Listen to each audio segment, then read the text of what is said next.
Raiders, welcome to the channel. This is another Raid Shadow Legends video, and yes, you guessed it right, we do not have a Raid Digest this Friday.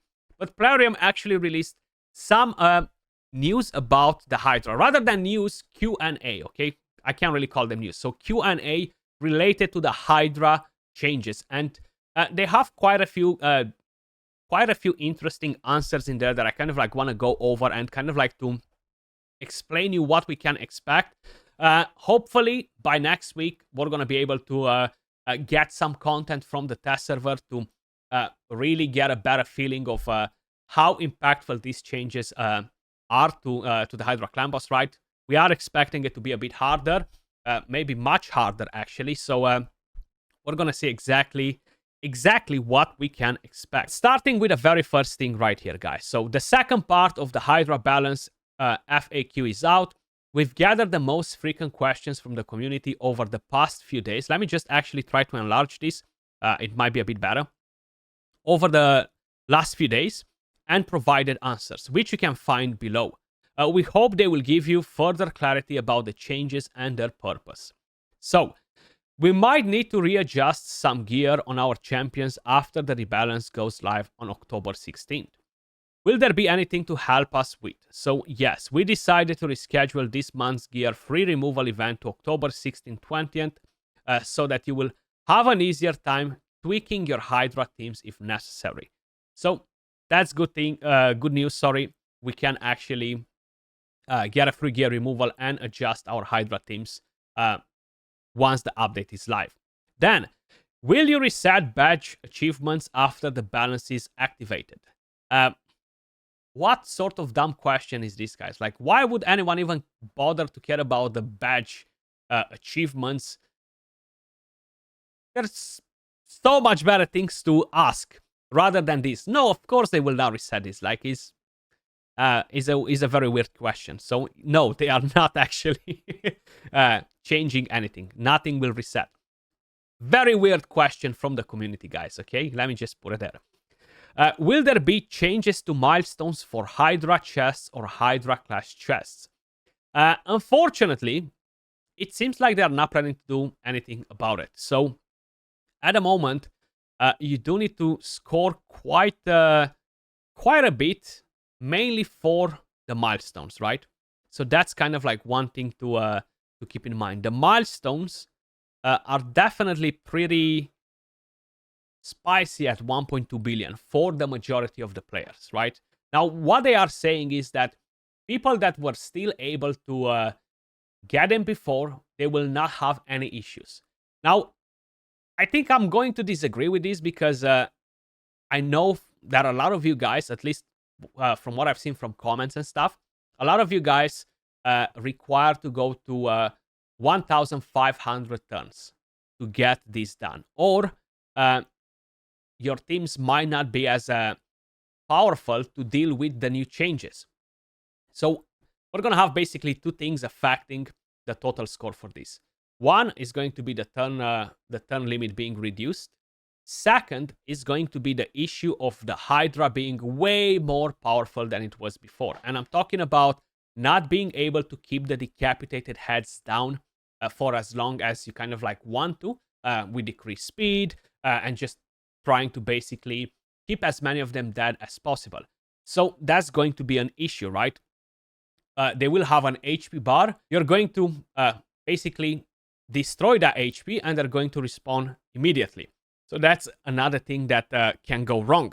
Then, of course, you have the Serpent buff, which basically makes the Hydra heads to take 0 damage when they spawn. And that is definitely pretty damn nasty. Now, on top of it, you need 650 million points to get the top chest from here. Then you need, for Nightmare, 36.6 million damage, which honestly should not be a problem for anyone else that was able to get 36 million damage. Most of the changes are designed to make a larger impact on the later stages of a battle. So it is scoring hundreds of millions of damage that is going to become more challenging. At least that's what they're saying. We expect that securing Hydra and Hydra class chests won't become considerably harder for those who have already been able to earn them. However, we are ready to reconsider Hydra Clash point multiplier if necessary.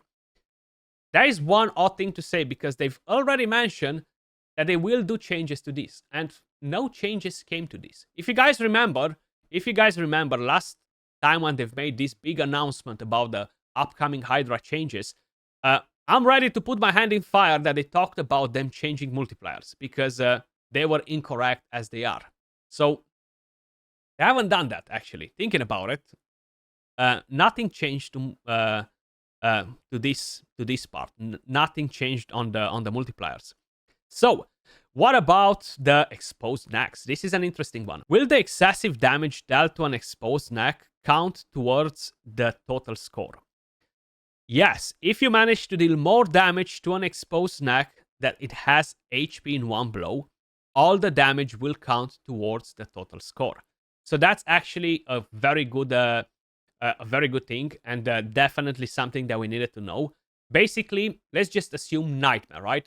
I feel like the average HP score per head on Nightmare is 3 to 4, 5 million, okay? So when you have one of those heads decapitated, you're going to have approximately 8, 9, 10 million HP. So that means that once you're blowing that HP on the decapitated head, that head will spawn back immediately. Okay, there's nothing you can do about it. No decreased speed, no nothing. That head will immediately spawn back. Okay, so that's one thing to keep in mind. Now, my other question is, what happens with champions that have ally attack on their basic skill? So that takes Theox, that takes Mikage, that takes Yinchenza, and maybe we have other ones that I forgot about. Now, Theox deals a lot of damage. Okay, what does it happen when Theox will use his A1 and he will instantly break that HP on the decapitated head? Will our other champion still do his ally attack as he should do, right? Because you should not be able to just instantly cut on his turn, or that won't happen, right? Or the champion that should join in the ally attack will basically lose that ally attack. If that's not the case, these champions will lose a lot of value over many other champions, you know? So it's definitely a pretty weird situation. And same with Mikage, because you have Mikage being so amazing for Hydra Clan Boss, mainly because of this. It's not because of this and this. While they're great things, the main thing that really pushed Mikage at the top as an ally attack champion for the Hydra Clan Boss is the ability to bring in extra damage with your Shadowkin ally, right? So I'm really hoping that these skills won't get affected, right? Because that really changes a lot of things. So let's hope that they won't be killing that as well. Then, in light of new changes, some players think Tranda will remain overpowered. Alternatively, others presume that she will become nearly useless. So there are people still justifying it that she will still be able to push in a lot of damage. Some people are dreamers, thinking that the same old team will work again for Tranda. Now, personally, I really think that the old format of the Tranda teams won't work as before. The main reason is you're decapitating heads, right? Let's just say Tranda will still have enough firepower to just one-shot the heads. So if that's the case, you're instantly going to have 2 heads spawn. Then you're going to have 2 heads spawn. 2 of them will have the Serpent buff, which means that you're not going to be able to stop them from either putting in Poison Cloud, either from cleansing, either from putting on Reflect damage, either from doing whatever they are doing, right? Which means that the old Tranda team won't work as it used to work before. So that means that we're going to need most likely either a Provoker, a block buffs champion. I'm not saying that you're still not going to be able to make a Tranda team with a double reset. You can still do it, but you need to change a couple of different champions in there. So very, very curious to see how that will play out. So basically, what they're saying here, guys, we never wanted to make Tranda irrelevant, but instead we wanted to make her damage capabilities correspond to those of other champions across the board. That's exactly what they've told us as well, right? So just by seeing that they're constantly pushing this narrative on, it definitely means that Tranda is still going to be able to deal some crazy damage. Now, how much damage? I'm not 100% sure, but definitely very curious to find out. Another thing that will mainly stop Tranda from being as effective in the old format is the fact that when champions will get devoured now, guys, that HP bar increases, which means that if you only have one damage dealer in your team, which is Tranda, you're going to be in a bit of a pickle because who's going to free your Tranda when she's going to get devoured, right? I feel like you can dodge that. You can basically give higher crit damage to a support champion, have that champion to get devoured first, and then just go with the RNG. Maybe Tranda is going to get devoured, maybe she's not, and some people will retry the keys. I feel like this is definitely going to be a thing. For instance, we expect her A3 to become more relevant against Hydra due to HP burn, not dependent on stun. Also in PvP due to an increased effectiveness against Stone Skin. If her damage is still far beyond the reach of any other champion, we will take further action to rebalance her, okay? So that's another thing to keep in mind. Through with the HP burn, you can justify that, well, I don't really need the block buffs versus the toxic, the poison cloud as much. Of course, ally protection and other buffs can still go on the Hydra heads, but maybe we're gonna find different ways to play around with her, you know. But if that is the case, why they completely killed the shield team? Like, honestly, nobody was complaining about the shield team from what I'm aware. Okay, I'm not checking the main Discord from Raid. I'm definitely not spending a lot of time in the general chats and stuff. I'm not sure if people were complaining about it in there, but from what I'm aware, I haven't really seen anyone in my comment section or other creators complaining about it either, you know? So if they wanted to keep Tranda solid, why have they decided to kill the shield team completely for Hydra? You know, it's a bit weird. Then, of course, they are saying she's much better in PvP. I do hope that she's going to be much better in PvP, but the problem with her, which, honestly, I really forgot about it because I haven't used her in PvP in ages, and I haven't paid attention to her cooldowns in ages. This freaking skill is on a 5-turn cooldown, guys. 5-turn cooldowns. Which really, really kills her entire mojo in PvP. 5-turn. And this skill, I'm not expecting it to do crazy damage in PvP because it doesn't crit, right? So, I'm not sure how to feel about it, right? Then, will the rebalanced Serpent wheel with 100% damage reduction make it harder to seize devouring a champion by a newly grown head? I don't think this is a question. I'm a bit in shock that anyone even asked this question because that's never the case. Like, it's never been the case before.